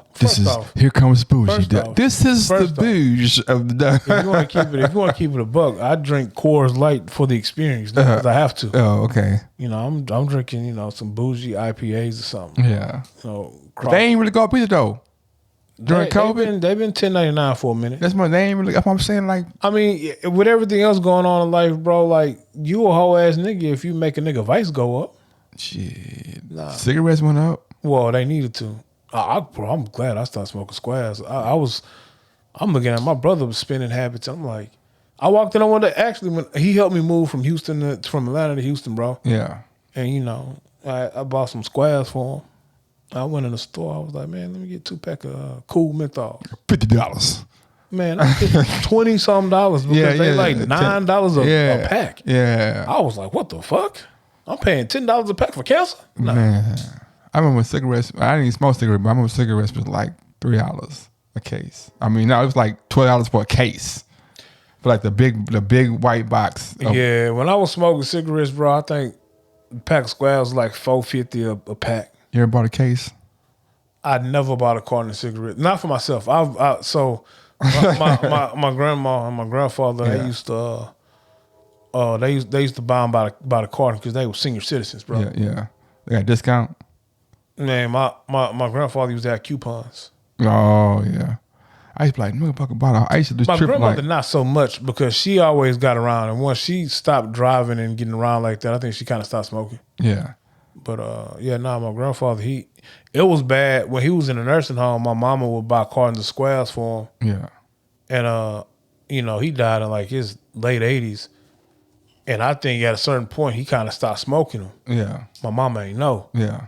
And she still was buying cartons of squares. So I think she was buying the squares and the staff was taking them. Oh, man. That's crazy. Like, I used to always think that was crazy. And somebody used to have a whole case, a whole carton. They come out to, especially like short little people, when they got to hold it like it's damn near like it's a baby. You know what I'm saying? You got a baby of squares, you going to smoke eventually. I just felt like there was no need for me to buy 20 packs of cigarettes at once. It probably was smarter though, because you probably smoke less. See, my brother won't buy a carton of cigarettes because he say he'll smoke too many of them. Yeah, I don't know. Cause they there, bro. Yeah, I mean, yeah. think about Yeah. like, especially when I used to smoke. Like, I always would stop and get my pack of cigarettes before I went home, so I would have some squares for nighttime. But if I open up the pack and I only had like 3 squares, I slow down on my smoking. Yeah. But if I open up the pack and I only had 3, but I knew I had a fresh pack over there, then I ain't care. Cigarettes different, man. Because I don't think that weed's like that, or even beer. I mean, I'm not saying cigarettes is different like that. Certain drugs are different like that. Where like if you have it in abundance, you're using it in abundance. Whereas like you can have, if you got a bunch of liquor, shit, you're not gonna be like, well, I'm gonna just down this whole bottle, 50 Henny, because I got 2 more over here. You still gonna drink that whole at a certain pace. You know what I'm saying? See, my tolerance is high, probably because I was an alcoholic a long time ago. So, But you gonna go drink but see, I binge drink now, so I might drink 2 days out the week, depending on what I got going on the next day. So I'll drink while I'm working now from home. So if I'm working on a script, or if I'm working on another project with the wife, or if I'm doing a job search or whatever, editing video, shit, I'll sit down, and I have a drink. And But what kind? You having like a James Bond drink, or you having like what is? Because it's commonplace to have. I like the whiskey glasses. Yeah. And if I ain't drinking whiskey straight, depending on the grade, if I got my good shit, I'm on Macallan, or my 1793, I might just sip that. You just say this is my good shits, man. You keep giving these plugs to these companies and not paying us, man. I might do like a finger. Yeah, like player, like the James Bond. I might do that. If I got like some lower tier shit that I'm gonna mix with Coke, I still get the little whiskey glass with some ice, and I mix it with Coke, and it'll go down pretty good. So if I'm up for like 2-3 hours, I might have like 4 glasses. That sounds. But then I might not drink for the next 2 days. I can see that. I mean, I'm just asking. And I'm a social drinker too. So if like me and you doing the pod, I might have 3 glasses. But then if me and you have one of our 2-hour-long arguments after the pod, I'm gonna keep drinking because it's a social setting. Oh, okay. And I'm a social drinker, so I'm gonna keep drinking. But then I might, like the last time when it was me, you, and my brother. And you drank a lot that night, bro. This is funny too. I didn't mean to drink that much. Me either.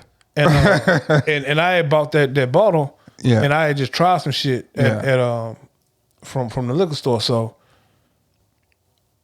we was up and we actually had a good conversation. It was funny though. It was good conversation. So I kept drinking. I had an interview the next morning. Oh shit, I know that. I knew that. I was trying to figure out myself like, what was the last time we talked about? It was fun. I was like, man, as I was like, we just had like a 3. What was it about, man? It was. What was the ending about? Well, it was my brother, so it had to be some military shit. It was. Oh, I know it wasn't China. It was about Hawaii, but But about Hawaii. We got past Hawaii. We was talking about telephone poles, but Hawaii and is the the one PC. though. Hawaii. I was like, man, we just had a conversation about Hawaii, man. That was funny as hell. It was funny as hell. Like the funeral home niggas was working, so they was looking at us like, we gonna get some more business. You know what I'm saying? And it was funny because I left my glass on the porch, bro. Oh shit. Because man, Dominique had to bring the glass in the next morning because I had an interview the next day, and it wasn't like in the morning. It was like 1 o'clock or some shit like that. Well, you got that's so back. I went and I was good, and I was sitting there, and you know how you got a hangover, but you ain't got a hangover. Yeah, like it's just you kind of like groggy. That was me, bro, and I had to sit there and turn this charm. Like it would be the interview in person. Yeah, with a 5-person panel for me to interview. Oh, knowing that I've been up to 2-something in the morning drinking. Like I had my last drink at 2:30 and it's 1 o'clock in the afternoon. As somebody who's hired people and been hired, how many times have you hired somebody knowing that they was off their note, but you like, I like the way he handled himself off his note, man, or how she handled it. So like, man, I could tell this motherfucker been up all night. You know what I'm saying? But they still were able to come and present themselves and make a presentation. Like I can see the signs. The guy did this shit too many times. I know what the fuck, I can see it. But the way that they were able to handle themselves and clean it up, shit, I'll hire you for that. Besides, opposed to somebody else who just gave me, like, man, they sound too good to be true, man. But that's the thing, though. I've never hired someone who told me the right. I've never hired someone who's answered the questions the way he thinks the interviewer wants the question answered. Yeah, I mean that's unique. I've never have, because at that point you're not being yourself. You're just saying, you're telling me what you think I want to hear. Yeah, but then sometimes there are the rare opportunities, not even rare, but I'll say there are sometimes that somebody, like there are some generic ass people in the world, you know what I'm saying, that really like they don't think outside the box at all. So they finna give you that, you might think that they're telling you what you want, and I think that's a part of hiring people, and just that's hard, because to distinguish, is this person just, you got to kind of figure out, are they just running me game? Or they just that robotic. And sometimes if they're that robotic, man, like shit, hell yeah, I really fuck with you, man, because I know exactly where to put you. I know what to get from you. I know what your trajectory going to be. You know what I'm saying? If you improve, you're still going to keep your core, your roboticness, and that's going to be. But see, I've had experiences with hiring the robotic person. I've done it before. Yeah. And they don't know how to... They don't know how to think without you. That's perfect, man. No, it's not perfect, because there are certain times within the setting. Yeah. I need you to make critical decisions. I need you to, make decisions. Yeah. Because you might not be able to get me on the phone all the time, and we're hiring you for this position. Yeah. To be able to have some discernment and make some decisions on your own when you need to, off of the skills that you have, off of the policies we have in place.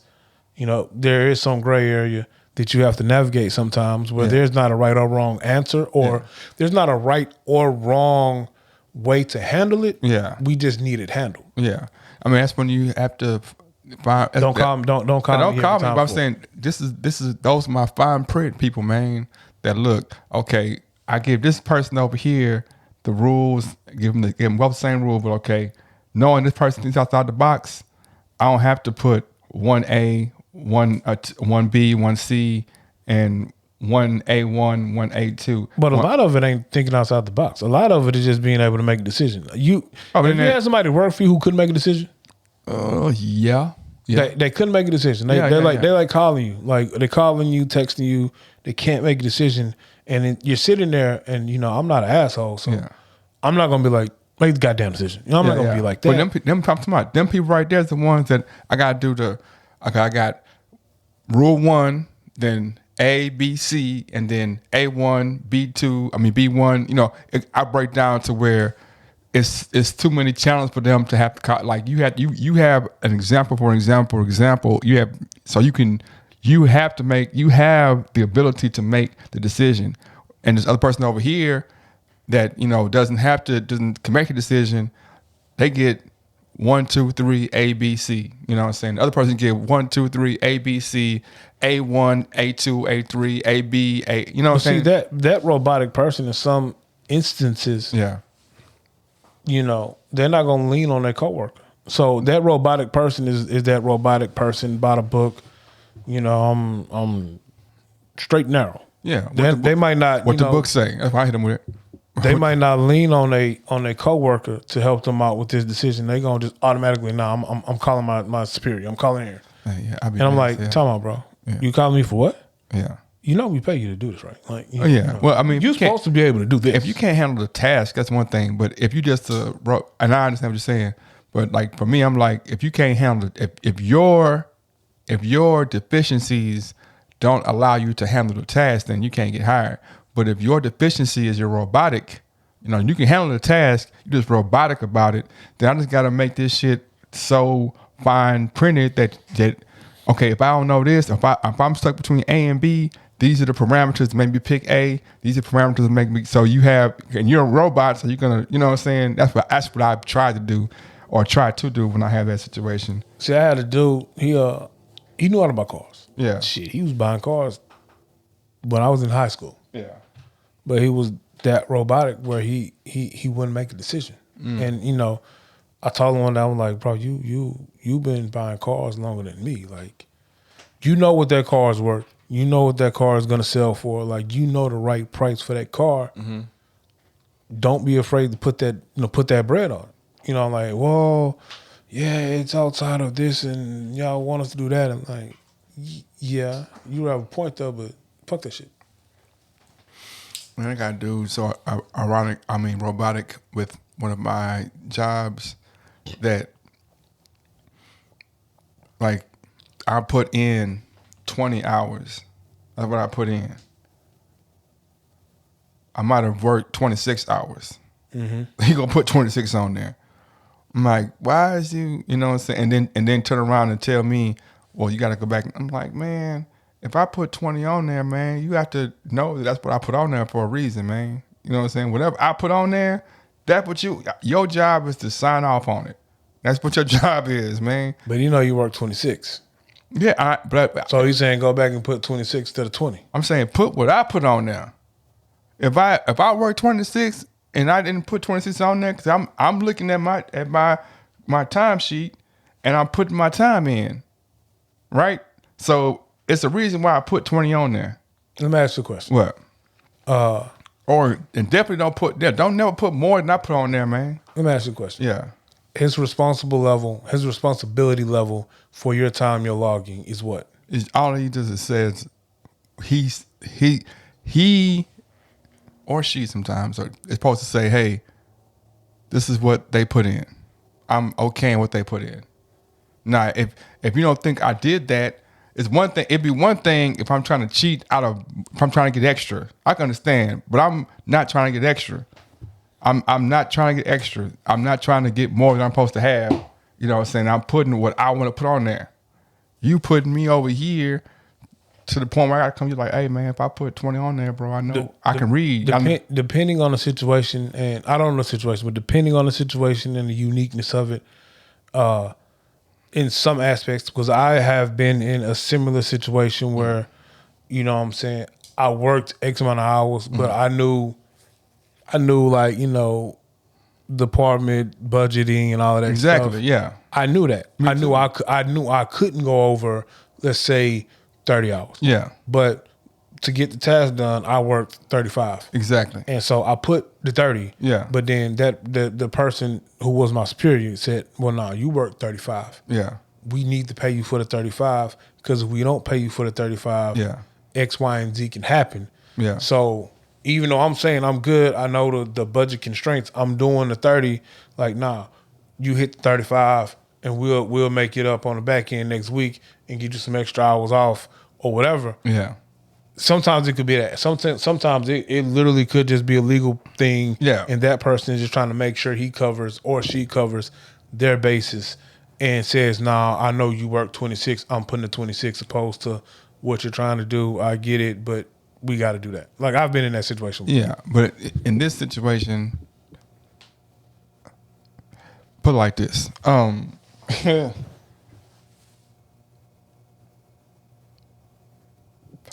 think sometimes I think people sometimes only think in one aspect of, and this goes all the way back to the first conversation we talked about the shooting and would you go to jail if you shot somebody in the back, right? Like, there are some people who would swear up and down that if you do that, you're going to jail. You are. That's fact. You can't shoot nobody in the back. That's what I'm saying. But then there are some people who will be like, oh, nah, man, they will come and arrest me maybe, and I'll be let out the same day, or I have a lawyer. Like, they might, and they're like, the circumstances, it happened before. Like, there's always a discretion. It's human beings and it's people. So there's no absolute for nothing. You know, I'm not saying you're wrong. I'm just saying there's no absolute because there. I mean, there are absolutes. Like what? There are absolutes with things in life. Like what? Well, that's just one example of it right there. I'm saying, like, if I murder somebody, I'm going to jail and going to do time. If you murder somebody, you're going to go to jail and then you're going to have a trial. But about absolutely don't. It's not. I can murder I can murder somebody. You could know I murdered that person. They could prove I murdered that person. but it could be a technicality to get me out. No, that there also could be a technicality. Yeah, or But I could have a cold ass lawyer. The absolute would be that you have to be trialed for this thing. So, But that's not even true either. I can murder somebody and I can skip trial. I can my law. It can be I can murder the person. They can be like, oh man, look at this. This is the way he got arrested was illegal search and seizure. So it's all evidence thrown out. You're going home. Even though there are plausible reasons why something that is on paper might not go through, because I'm not saying that it's not supposed to happen, but I'm saying that the not variety, the way the inconsistency of life is going to always make the absoluteness of the paper is going to be times when that paper can't match the inconsistency of life. Like it's going to be things that hit in those spaces that are, oh, if this happens. They're going, oh, well, but in this instance, A, B, and C happened. And if A, B, and C happen, it says up here that, no, you can't do that. You know what I'm saying? Or if they do this that way, this makes that part, like there's so many. yeah, the law could be if you speed over 80 miles an hour, I get a ticket. Yeah. But when I get pulled over by said police officer, that police officer has discretion to give me a ticket, to give me a warning, and just let me go. Yeah. I get that part. Or, But I'm saying the absolute is if you go over 80, I've broken the law. That's the absolute. Now, Yeah. what happens after the law has been broken? Yeah. Whether if you're punished to the maximum extent or if you're let off, to me that's a different. At that point, that's a different set of events. that's what I'm saying. The main event is you broke the law. This happens. Now, once No, that I'm saying- you broke the law. I broke the law. This happens. That happens. So now, if I'm once going- we've established we broke the law, Yeah. Now there's an array of things that could happen, Yeah. and that's when that falls in place. So as you break the law, and you break the law catches you. The law stops you. 80 miles an hour is the speed limit. I'm going 90, so I broke the law. Yeah. Once that cop saw me broke the law, he hit his lights. He pulled me over. Boom. Yeah. But he could have stopped. Hold on. Let me finish. Well, let me stop you. No, don't stop me. Let me finish. Okay, go ahead. The absolute is he pulled me over because I was speeding. Yeah. I broke the law. He saw me. He Yeah. pulled me over. Yeah. Now at that point, he decides if he want to let me off scot free. Yeah. He decides if he want to give me a warning. Yeah. He decides if he wants to give me a ticket for reckless endangerment. Yeah. But I'm saying he can see you going 90 and let you go by. He can see you and boom, boom. He That's one could part. also see me going 90 and be like, I'm still eating my burrito. Yeah. Or he's just like, man, he going 10 miles over.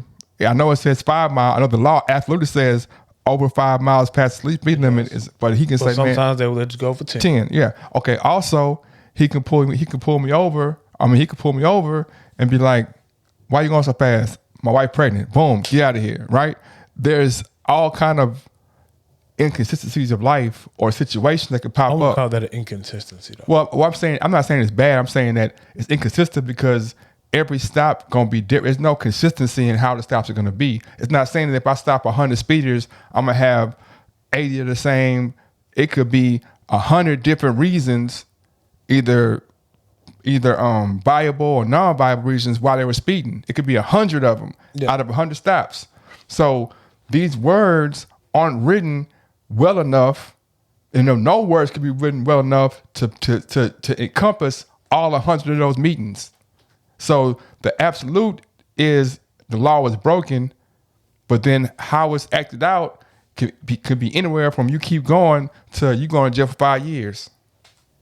Because it's so many idiosyncrasies beyond just me stopping you. Now I gotta go to your record. Now I gotta go to, do you have priors? Now I gotta go to you. You know, it's all kind of things.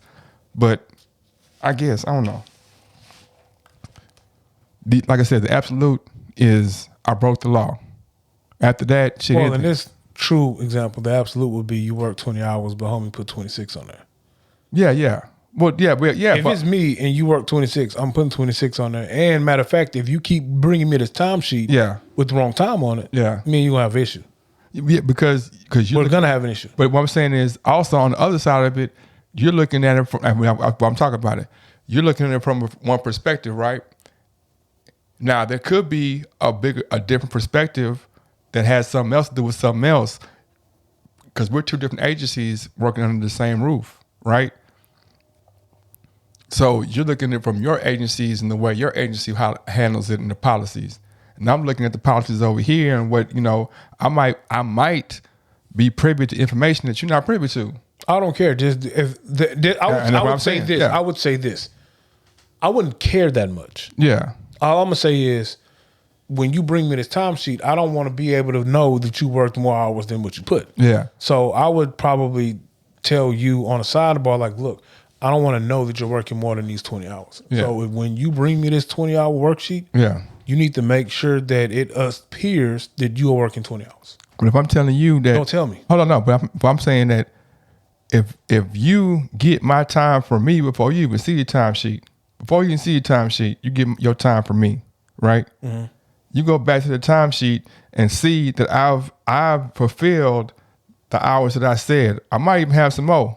Don't put them on there. Hold on, I didn't put them on there. That's what I'm saying. So how do they know? Hold on. No, I get what you're saying. Yeah. Now I want to know, how does that person know you're working more hours than you? Oh, they might see it. They might see it on my physical timesheet, but on the timesheet they get the electronic timesheet, they getting that ahead of time. Boom, this is what it says. Your only thing is to say that they match. That match, right? But they're not matching. They're not matching. Yeah. But I'm saying, if they're not matching, the only person to know is me and you. I'm telling you, make sure they match. And then once again, I know what you're saying, but I'm saying, like, bruh, you're just being tedious on this thing. It's 1,000 things. It's 1,000 things that you. If you're that tedious, there's 100,000 things that you. I don't want to say. Well, I guess that ain't fair. Oh, let me watch this. I done had the same timesheet for 3 months straight. Right, Yeah. the same time card for 3 months straight. Okay. You ain't looked at my time card for 3 months. So now all of a sudden one day you like, oh man, you showing so. I'm like, huh? I'm like, bruh, there's no way that you're trying to be this tedious about this, like, when this has been going on like it's been. Well, it could be. It could be some information that you're not privy to, that maybe some audits have been done and it's been a thing. And so, hold on. Okay, go on. And so now we got to make sure these things match up. Well, no, I'm I said, because of my unique position, I'm privy to the information he's privy to sometimes before him. So I know, yeah, you're right. Some other people somewhere else are stealing time. Okay. Somewhere else. So I need the time to match up. Watch this. But you know for a fact that ain't no stealing time going over here. I don't care. You see, yeah, that's what I'm saying. But it's the reason why I don't care. That's what I'm saying, though. I know what I don't know, but I'm gonna say why me saying that, if I don't have any problems here about the issue, and I go over here and this is, why would I go check? Why would I work myself double to go say, okay, these guys who without being checked have 3 months worth of work that I can see, and these guys who wasn't being checked have no work. Why am I go check these guys who have been fulfilling their thing the whole time? I'm double working myself. Well, I don't think that he's only checking you. I would assume that everybody's being checked now. So the people who are stealing time, I got to make sure that I'm checking them to make sure they ain't stealing time. Yeah. Now, you might have got caught up in the weeds because you might be working over, but your time cards ain't matching up. So maybe I need everything to match up. So look, if you're working over, that is great. I'm glad that you want to put in that effort. All I'm telling you is, sir, I need your time cards to match. Yeah. And I'm saying that, and when I'm saying, But I don't think but see, I would think that, I would say, and I could be wrong, I would think that you would be, I don't want to say being combative. yeah. But I would think if the person is telling you, look, I just need time cards to match. Yeah. And if you have a slight issue with that, I think you would be tripping. No, I'm saying this. I'm saying you, sir, this person, have been oblivious to what's going on for 3 to 6 months. Yeah. Right? I got that part already. So now I'm like, okay, now if you want to check, if you like, oh damn, either I got caught or something not right. I'm just trying to tighten it up. I'm trying to tighten it up, right? Where I'm gonna look at first, okay, well, where was the initial problem at? Who said he didn't? He couldn't have because I'm saying who said he didn't? Okay, let's say he did. Who said he didn't? Let's say he did. At this point, I just need everybody's time cards. Let's say he did, right? Yeah. Let's say he did. It's okay. So I'm gonna do everybody the same, right? Yeah. Now, I'm going here and saying, "Oh man, I got this going on. Got this going on." Okay. It don't match. It don't match. Now, match. the only way in the world that anybody in the world would know it don't match is if you say something. That's the only way in the world, because when you look at it, you throw it away. There's nobody coming and going back and doing a audit on the paperwork. Because if it was, then and also the pay that, like I said, with different agencies. So our salary is already sitting there, just like everybody else's, but ours was paid from the day the contract was signed. But everybody else's is though. Yeah. Well, I mean, is. not everybody. So the problem is one entity ain't doing the work they said they doing, and the other entity is doing more work than they're saying they're doing. All I'm saying is, and this could be wrong, the person that you're speaking of could really just not be good at their job. Hey, that's what I'm saying. But I'm also trying to speak to you in a manner of, let's say if both parties are good at their job, and this is an auditing issue where I need shit to match up for auditing purposes. Yeah. You might think I'm throwing in. Are you throwing in trash yourself? No. That person is keeping it. It couldn't. Well, they couldn't be keeping it. What talking about? They're keeping it though. They couldn't be. No, I didn't ask you if they couldn't be. I'm saying their job could be. Now I need to make sure this is matching up, because you've already told me that there's been suspicions of stealing. No, there have been other facts. Not you. I'm saying other. Yeah. So, not suspicion. They've been caught doing it. Exactly. So now, if I've caught other people doing it, I might not be throwing these records away anymore. I actually might be keeping these records for reference. Yeah. All I'm saying to you is, I understand what you're saying. Yeah. However, I would just comply. So if the person is really saying, hey, you know what? Nah, man, this should say 26 over here and this should say 20. Yeah. We need them to match. Yeah. I would take that as okay, I got you. You just need them to match. And I'll make sure they match, and I wouldn't trip. Not me. I wouldn't trip. I wouldn't think nothing else of it. I get what you're saying. I wouldn't even, that whole idea of it would be out the window. I'd just be like, hey, shit, 2020, there you go. See, but I mean, that's one way to do it. But I'm also saying that I'm saying this: if the only hiccup in this situation is you, right? If it's me, you, if it's me, you, and third party are working with each other. That's how this is how it's three parties working together, right? Me and this party talk directly all the time. Your supervisor, we talk all the time. Yeah. You have a job through the agreement we have to just, man. My job is to make sure the time match, right? No, your job is to. Who processing the time card? Me. Who is me? Yo. Who time card got to match? Your time card's got to match, or your time card got to match with what I got in my system? What has to match? I'm asking. But there's no matching involved, really. You just told me the time, the time has to match, because over here these people been stealing time. Yeah. So they time ain't matching with what I got. Yeah. That's what I'm saying. So I need everybody's to match. Yeah, but what I'm saying is, if you look at my time card and you're saying that, oh, he went over so and so many hours, right? That's what you're saying in so many words. Yeah. And I'm saying, okay, I went over. Don't worry about that, because the only hiccup ever in the situation, because even when if I go over, they're gonna call me and they ain't gonna ask you. They're gonna ask me. I know, right? They ain't gonna ask me. And if I say, oh, do X, Y, Z, they're gonna do X, Y, Z, because that's the agreement that we have. Who's calling you? They supervisor. So their supervisor might be calling you, saying, and I've done this before. Yeah. They might be calling you saying, why did you go over? No, I'm just this is an example. Yeah. They might call you and say, why you go over? Yeah. And you give them a reasoning why. Yeah. So then after I get off the phone with you, I'm gonna go walk over to Tommy's office. Yeah. I'm gonna be like, Tommy, why you didn't tell me that James Boogie was going over? Yeah. And then Tommy gonna tell me, well, my time card say 20. Yeah. And she and I'm gonna say, well, no, I know Boogie been going over 20. He can't go over 20. He's a great worker. He can't go over 20. Yeah. So whatever you turn in, or whatever you enter, I needed to match up. Yeah. And so now he's coming to you, And he like, hey man, you work 26. I got to put 26 on here. Now here we go, and we can end right here. You can rebut or whatever, but this is what I'm saying. If the issue, this in your scenario, if the issue is me going over, right? Yes. Then I can understand that because I understand the repercussions of going out over the budget, right? Yes.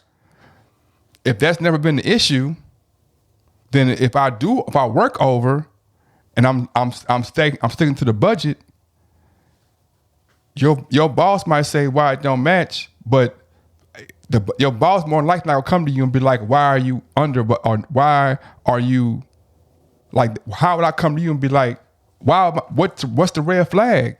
The red flag wouldn't be you're messing the budget up. In fact, there's a surplus in your budget. So I'd be like, what? Maybe there's a surplus on your budget, but in the end, what I'm saying is, even in that, that's not affecting you or putting you in. Why I'm gonna come to you and be like, man, yeah, you saved us X amount of dollars this year. I do think you're missing the point though. I get it. I think you're missing the point in the fact that the bigger picture is not your situation. The bigger picture is that there has been time discrepancies within the organization, not necessarily your portion of the organization, or not exactly your organization, exactly, but within this department of whatever we're doing, there has been time discrepancies. So in order to make sure we move forward and clean it up, we need everything to match up. Now you're catching a stray because you're going above and beyond when others are just being sneaky and not even going to the extent they need to. Okay. So you're catching a stray, you're not being punished because you're going over and above. You're 100% is saying, we've budgeted for this, these are the hours. I needed the match. But hold on, that's what I'm saying. What I'm saying is, I understand what you're saying. You're making me go over and above and make I'm not making you do it. You're making it look like, well, you're not making, but you're fucking up the budget. I'm not fucking up the budget. Yes, you are, because I'm saying, if I'm telling you 20 and you putting 26, and I'm supposed to have 20. I'm only putting 20. Apparently, now I'm assuming. That's what I'm saying. I'm only assuming that this person ain't putting 26 out of thin air. They have to see something tangible that's telling them 26, right? No. So you mean to tell me you turn in something to say 20 and they don't see any evidence of anything else and they just putting 26 on their side? Why would, time out. Yeah. Why would, you just told me earlier, the reason why they could do that is because they have your physical sheet that has more hours logged than another situation, right? You know what I'm saying? And that's right there. So another situation was just because this situation over here is talking directly to the money. We're talking to the money, and you're talking to us. Hold on, let me finish. And you're talking to us in the money, right? So we can just tell the money 20 hours, and then you go back and sign off on 20 hours. You don't necessarily have to see the what's called it, and you haven't been seeing them. That's why I'm telling you, I've had the same card for 6 months, and I get that, and they've had the same card for 6 months, but their card ain't said nothing. But I get that, and I think the problem is, I think whoever, you could be talking directly to the money, but that person that you have to confirm your time with, they have to report directly to the money. So okay, go ahead. Like I said, you say you have conversations with the money that person isn't privy to, right? Yeah. Now that person also can be having conversations with their supervisor that you're not privy to. Yeah. And if it's me, and for 6 months I haven't cracked down on this, and now all of a sudden, it's being cracked down on. Yeah. That would tell me if I was in your shoes, then that would tell me that something has happened between that person and their supervisor where this has to be cleaned up and fixed. Yeah. And so all that person is, it seems like, I mean, I know the person isn't taking your timesheet and is saying, well, I saw you work 6 hours the other day extra. No, they have to have something tangible that's telling them, this shit ain't matching up and we just needed to match up. Now, and that's the robot part I'm talking about. But that's what I'm saying. You keep going to that, like you got bro. It got to match up. That's what I'm saying. That's the robot part. That's the robot part. Because if it doesn't match up, let's say it never matches up, right? And I go through the whole length of the contract, and all I put in is what the contract expected, right? Everything I put in is what the contract said. The contract is up. Are we gonna look back and be like, oh, we gotta pay this person more money? No, because the contract spoke to us and said, this is what we're gonna pay for this period of time. So when you get to this period of time, we're gonna look and see if everything, if we paid it right.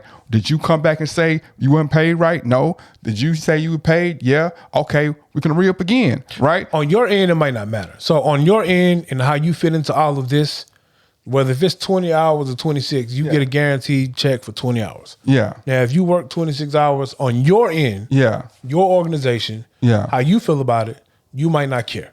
Just pay me for my 20 hours. Yeah. All right. Yeah. Now, on that person's end, he or she, they might not be able to deal with that same environment or even make that same choice. Yeah. That person, some things might have happened. Well, we got to clean it up. Yeah. I need these things to match. Okay. If these things don't match, Yeah. then we have an issue. So for that person, it might have to match. Now for you, but how would they prove it didn't match though? That's what I'm saying. You keep telling me that this person, you told me earlier, this person has a physical sheet and a digital copy. Yeah. And the physical sheet sometimes doesn't match the digital copy. Now you said the person just throws it away, but maybe that's not the case anymore. Oh, but maybe the person has to keep it for reference now. Yeah. And I mean, if that's, it seems like that sounds like that's what's going on. That's why that person has to make sure that the times are matching. And this is where I go back to my robot part. But I feel you. I feel you. But I feel like I feel you. But I feel like you're trying to make like I feel like you're trying to.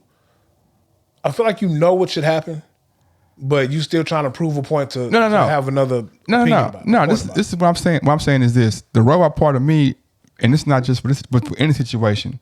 Like sometimes, as businesses, we get caught up in certain things that at the end of the day, it's like, okay, what's our end goal and where is the checks and balances at, right? Sometimes the checks and balances lies in middle management. Sometimes it lies in the workforce. Sometimes it works in the executive branch, right?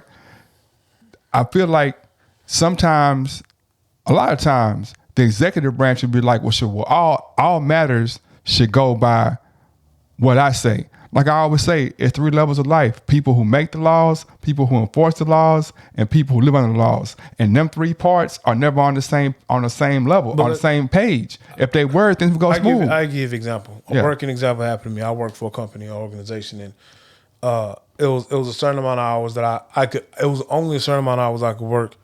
Per week. Yeah. Budgeted. Yeah. So I would work those hours. Yeah. I would clock out. Yeah. I would continue to work. Yeah. I got rolled up for it. Yeah.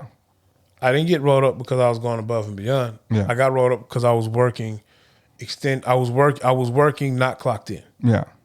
Well, there's specific labor laws about working not clocked in. Mm-hmm. Now, I don't know if this setting is a corporate setting that you're dealing with and you're a contractor for, but there are certain labor laws where someone, if you can prove that you did this extended work, they have to pay you for it.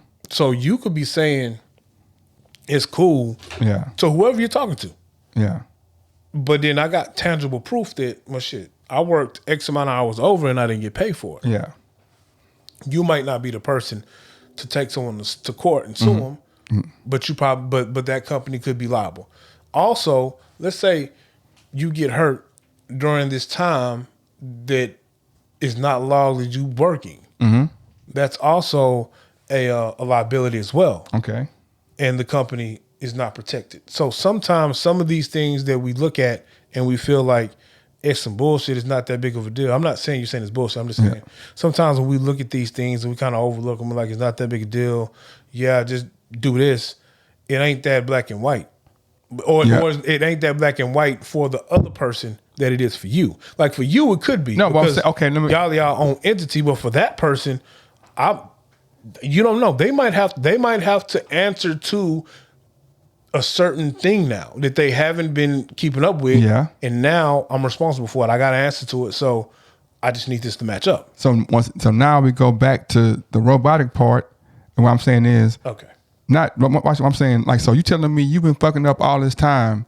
Yeah. And you've been fucking up all this time. And so now because you've been fucking up and I've been doing what I'm supposed to do, I've been doing what I'm supposed to do, I've been doing to the point where that if even if I go over for, let's say it's 6 hours, I go over 6 hours, I know that's gonna fuck up the budget. So I'm like, nah, I'm not gonna put that on there. Don't go over 6 hours. You know what I'm saying? I didn't even put it on there because when I report here to them asking me what many hours, I'm telling them the 20 that we agreed on, right? Didn't work the 20. That's what I'm saying. That's what I'm saying. I done told them this to the point where now there's no issues, and the only issue comes up when you don't agree with us, because we agree on this. We like, it's cool. Now you saying what if it maybe happened? I'm saying now you're saying, well, because of my incompetency in the back. I'm not saying I'm coming here every time fucking the budget. I'm saying that there's a discrepancy 1 time, 2 time, whatever.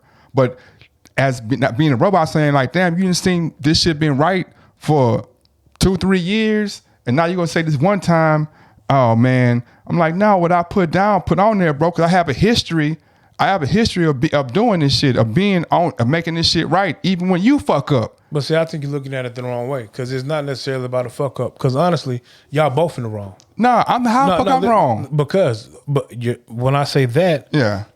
if your contract is for 20 hours, Yeah.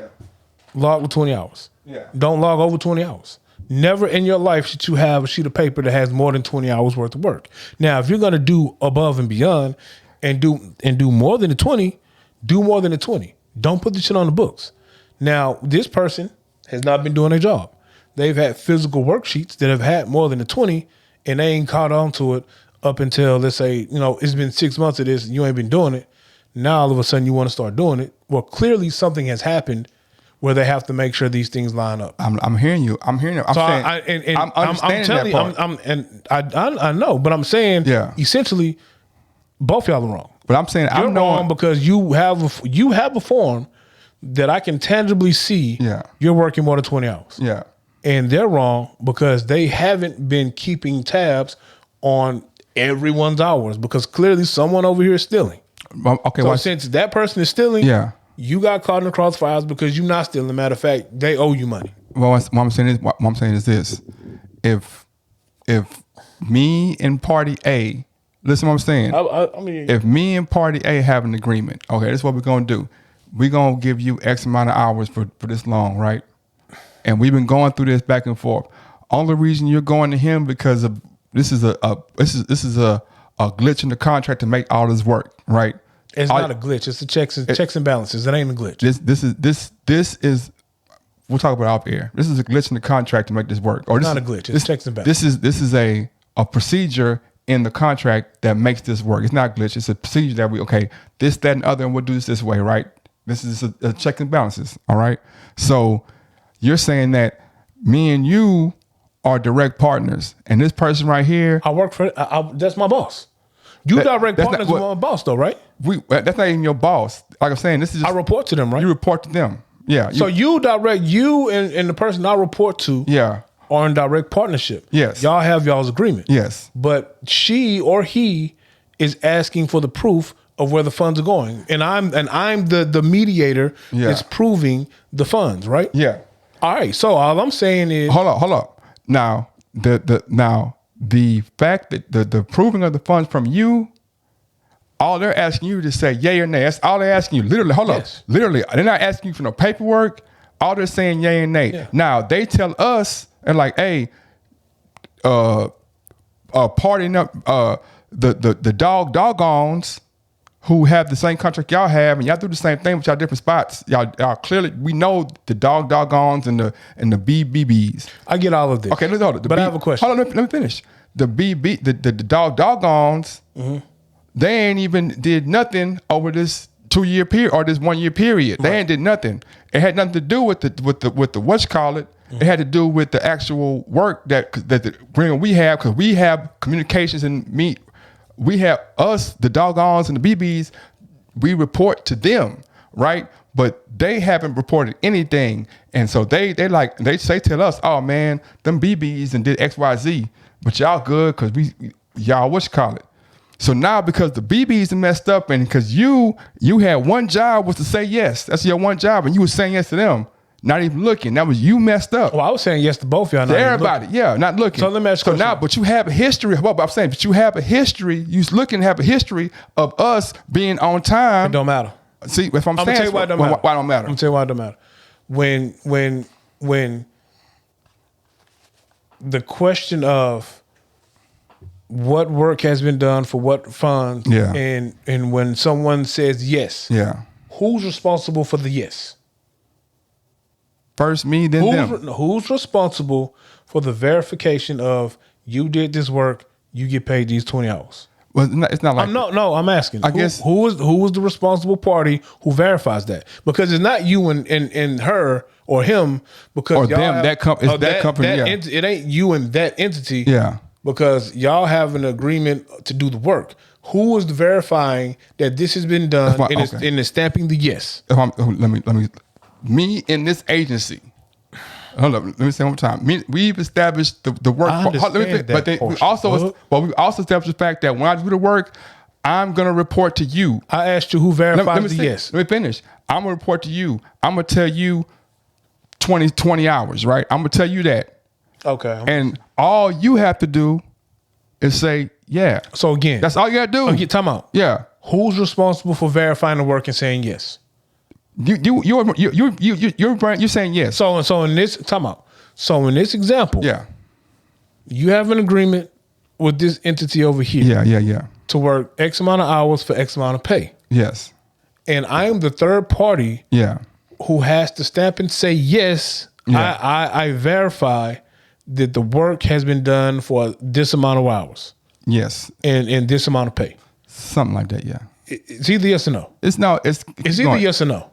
I'll say yes. For argument's either yes sake, or no. for argument's It's sake, not an I'll say argument yes. sake. Yeah, because there's caveats. Keep going. There's a verification process, Okay, right? yes. So if I'm in charge say yes. of the verification, yes.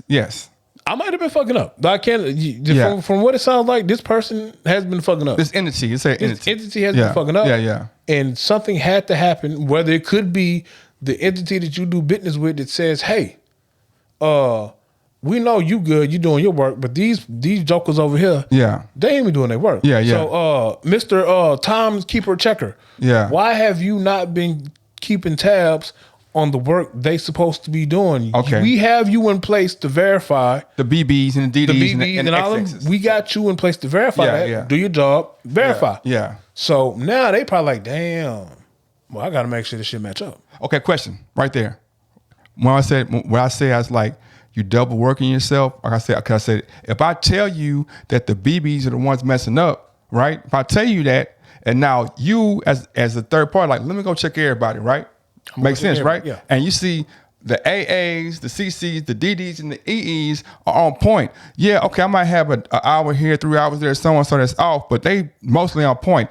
The only issue is this one thing. So what I'm gonna do, me personally, what I'm gonna do is, I'm gonna keep a tab on this right here because this is the issue. I'm not gonna go and lay out this robotic thing for everybody because now I'm adding more work for myself. Nah, but that's not the see. But see, that's what me and you have the confusion. Yeah, I'm Because I'm not adding more work for myself. I clearly ain't been doing the job I was supposed to do in the first place. Yeah. See, from jump, I was supposed to be making sure this stuff matches up. Yeah, but if all I do- go ahead. So from jump, Yeah. I was supposed to be making sure that I'm putting my stamp. A-Dub says, boom, you guys did this amount of work for these hours. Yeah. I was supposed to be doing that from jump, and I haven't been. Okay. So now I'm finna go across the board and make sure I do it for everybody. Okay, question. You catching the I got shot. you. All Check. right. Question. And then we can move. Yeah. So let's just say, not even question. Your way of thinking about it is I'm gonna go across the board and do it for everybody. My way of thinking about it is like, if I'm clearly given a directive or not a situation, I know where it's coming from. If I'm not going to tear down the whole situation and rebuild and add a whole new work for myself. When all I gotta do really is make sure, okay, well, BBs, y'all on point, because I see a history of A, C, D, E, F doing it right. Let me ask you real quick. Yeah. If there's an audit Yeah. and I have to prove the time, Yeah. and I clearly have been making some mistakes, and I have tangible proof that this person hasn't been doing the work they've been doing, and this person hasn't worked the hours that they say they worked, and this person is working more hours than they said they worked. Yeah. And if I might be in the hot seat for it, and let's say I have 10 entities I'm doing this for. Yeah. Why not just make sure that all 10 entities' timesheets matched to the contract that they have stated?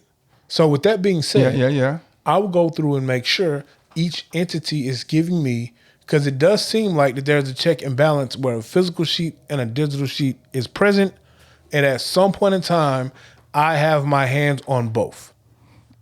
Maybe I would just make sure it all matches up.